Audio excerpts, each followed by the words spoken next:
Today we're going to wreck some scammers who wouldn't bat an eye while stealing $20,000 from a 70-year-old woman on Social Security. We're going to get into their system, disrupt their calls, change their passwords, and save as many victims of theirs as we can. I want you to hang up on that other guy because he's trying to scam you.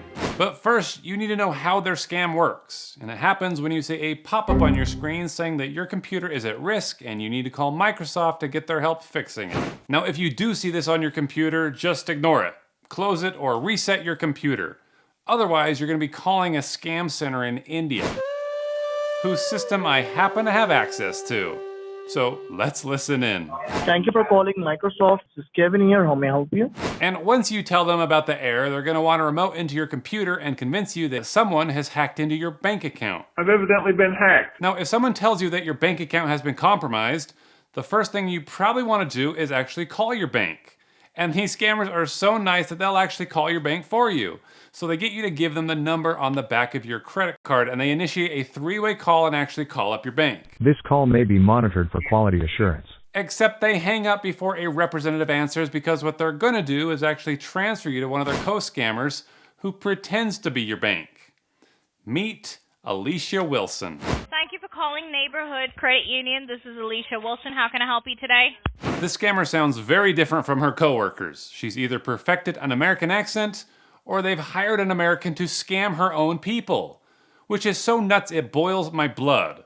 Like, this is so bad. This is like espionage. Can you provide me with an account number so I can pull up your account? Yes, I can.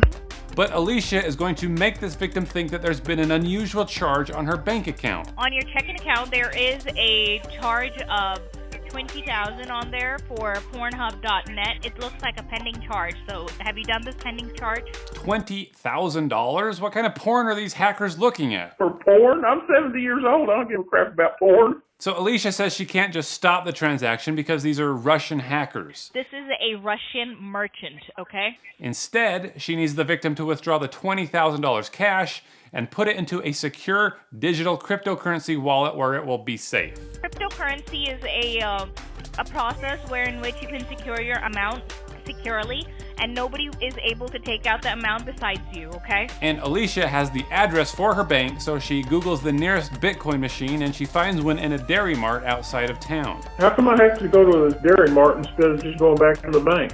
Yeah, why would a reputable bank send their members to a shady Bitcoin machine? It's a digital currency wallet machine, so the ATM for this is located in different various places. And as you can imagine, this victim is going to get some suspicious looks walking into a bank to withdraw $20,000 cash. So Alicia is seriously going to instruct her to lie about what the money is for. You're going to withdraw the money of $20,000. They will ask you, why do you require so much money today? Because it's a credit union. You know, we have small budgets every time. So what you're going to say is that I need $20,000 for my personal use. I'm buying a car today, okay? And the victim is convinced that this is all legit. So now Alicia transfers the victim back to Kevin from Microsoft, who's going to take it from here. Hi ma'am, Kevin from Microsoft. Can you hear me? Yeah, I can hear you. So Kevin instructs her to get dressed and drive to the bank, and he tells her to keep the phone line open so he can give her step-by-step instructions. Once you're ready to leave, just say hello to me and plug in your phone with the charger. So she gets in her car and she heads to the bank, ready to do as she's told, with the scammer listening to every single word. Now these scammers are passing their calls back and forth to each other using VoIP phones, which means their calls are all internet-based. And that's how I can see what you're seeing now. I have admin access to their PBX account, and I'm not gonna tell you how I got access because the scammers might be watching right now. But let me just say this to you, scammers. You got outsmarted by a 17-year-old kid from Serbia. And now him and I are about to mess things up. Anyway, from here I can see how many agents are active, what their names are, and who's currently on the phone with the victim. Now at first I couldn't hear the actual calls because we hadn't been able to link the calling software that the agents use. But with admin access, I was able to keep the current victims from getting to the end of the scam. And we know what the scam is. Scare them, get them to the bank, then get them to a Bitcoin machine. And the whole thing takes about an hour to 2 hours. And I don't know these victims' phone numbers. I just know they've been on the phone with the scammers for about 25 minutes. So if I couldn't intercept the calls, I'd simply just end them. Oops. What a waste of 25 minutes. And if they call back, I can see them connected and I would just end it again. I also have the option to transfer the calls. And I got a little nervous about transferring them to me because I don't want them seeing my number. So I just Googled the FBI's number and transferred it there.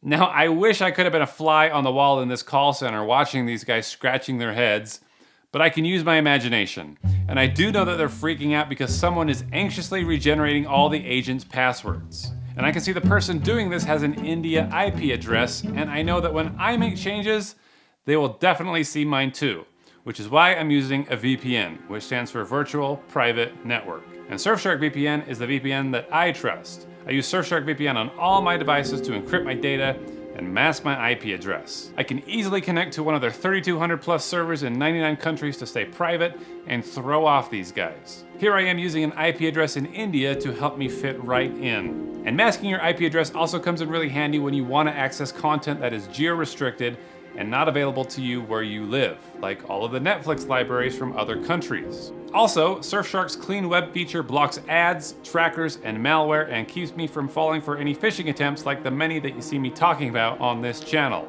And when you sign up for Surfshark VPN, you can put it on all your devices as they allow unlimited devices to use Surfshark from one account. So get Surfshark VPN at surfshark.deals/pleasantgreen and use my code pleasantgreen for 83% off and 3 extra months for free. Link in the description below. Hey, here's something fun that I did. I've called a lot of these scammers before, and a lot of times they'll use a voicemail or a greeting to let you know that you've called Microsoft or PayPal or whatever. And I see a place where you can upload that file. So I went over to Watson Text to generate a nice little greeting for the scammer's victims. Thank you for calling Microsoft. Just kidding. This isn't Microsoft. This is a group of scammers based in India who still wet the bed. If you're experiencing problems with your computer, just reset it, and it should be fine. Hopefully that will stop at least some calls from coming in. But at this point, we've learned that we can regenerate the passwords for the active agents, which will kick them all out and allow us to log in instead. And now that I'm connected, I can click on a call to listen, which will send the call to my VoIP software where all I can do is listen. All thing I see on my screen is my home screen.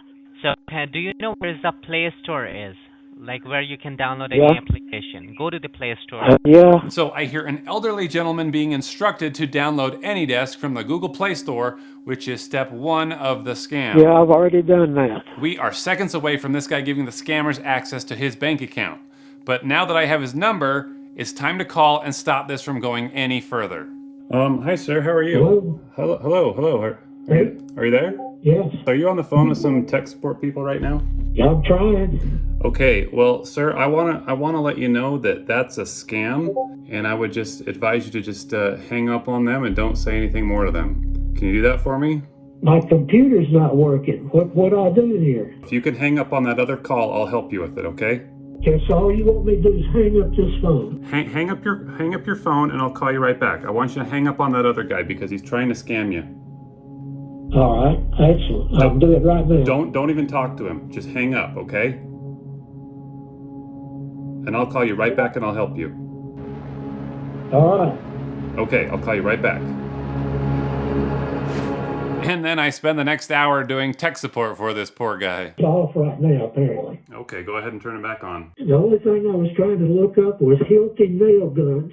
I'm not out here trolling for women or sex. Apparently it's working. Everything's working okay? So whatever you did, I guess it must have worked. Great. I'm glad that we could help. I don't know what else to say, but thank you. Okay, well, you're very welcome. Have a great day and be safe. You remember how I opened this video with a recording of that woman being dragged all over town to stick money in a Bitcoin machine? I've evidently been hacked, and Microsoft wanted me to call and see if there's anything bad coming in on my account. Well, that was a recording that I wasn't able to stop. But listening to it, you can hear that when she gets to the bank, the teller smells something fishy and speaks up. Why are they on your computer? Because it's for 10 seconds. Well, then hang up on the phone. They shouldn't be on hang up on them. It's fraud. The teller advises her to hang up on the scammers, and then out of caution, they cancel her account and they set her up with a new one. But we've got to get the account closed. Okay. because we don't have an Alicia Wilson. I didn't think so. This hero cashier stopped the scam because she spoke up when she saw something weird. So now I'm telling all of you to be like her. So next time you see a confused person at a Bitcoin machine or at a rack of gift cards at Walmart, walk over to them and open your mouth and say something like, "Are you okay? Is someone asking you to do this?" Don't be afraid to be weird about it. You could stop someone from losing everything they have. Or you could meet the one senior citizen on the planet who's into Bitcoin, which could also be fun. So don't get scammed, and don't let your loved ones get scammed either. Thanks for watching this video. I will be back to share more with you very soon.